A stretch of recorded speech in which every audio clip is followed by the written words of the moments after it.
about a 24-year-old lesson that I'm just coming up on ending here or finishing up. It started when I was 18.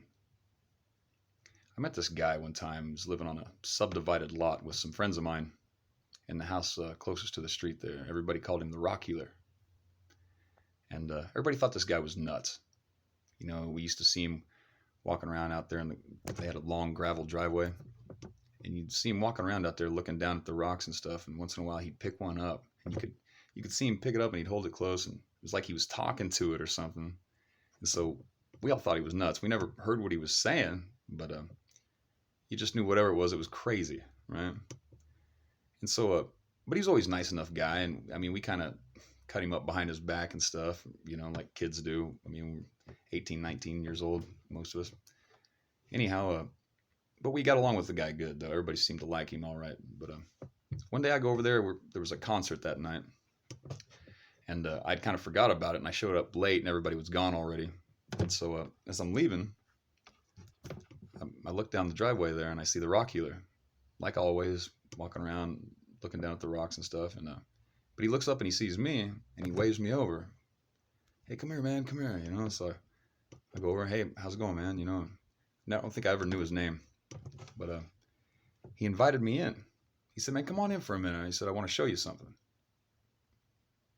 Okay, you know, so I go in his house and stuff, and first time I ever been in there, and the guy had nothing, you know, like he had a couch and a bed, and he had rocks, thousands of them, everywhere, all over the place. He had some shelves on the wall and stuff, but that's all the guy had, you know, and they were all placed on like blankets and things, you know, kind of in a particular way.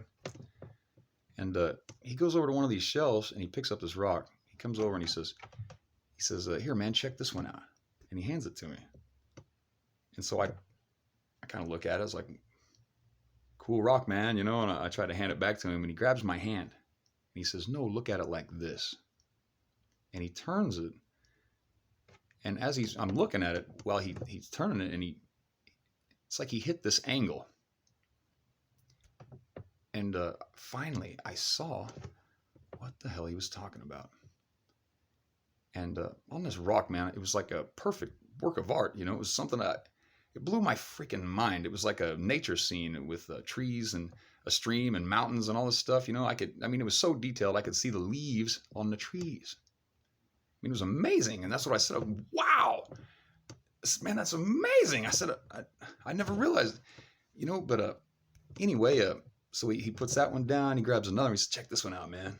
And I'm looking for the angle this time, you know, I'm trying to find it, and I can't find it. And I'm like, man, where is it, man? You know, and he'd show me again, and over and over and over. I mean, in all of them, I mean, I come to find out that this guy that everybody thought was crazy was a fucking genius. I mean, it takes like a glass half full, glass half empty type of view to a whole next level. When I realized this guy's ability to find not just the beauty, but the exquisite artwork, man, in something as simple as a rock out in the gravel driveway. But all these rocks around there, I mean, this guy was a collector of art unlike any other man on planet Earth, as far as I'm concerned. I mean, any that I've known.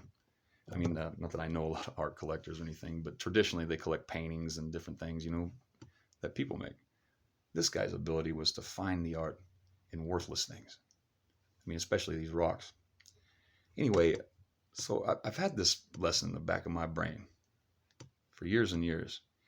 And throughout my lifetime, I've had a few other people kind of accentuate this point, you know, for me. And here I am at the end of a 24-year lesson. And it's been punctuated, it's been accentuated, it's been blown up in huge fashion to make sure that I see it. But I'll make a part 2 here. It gets better.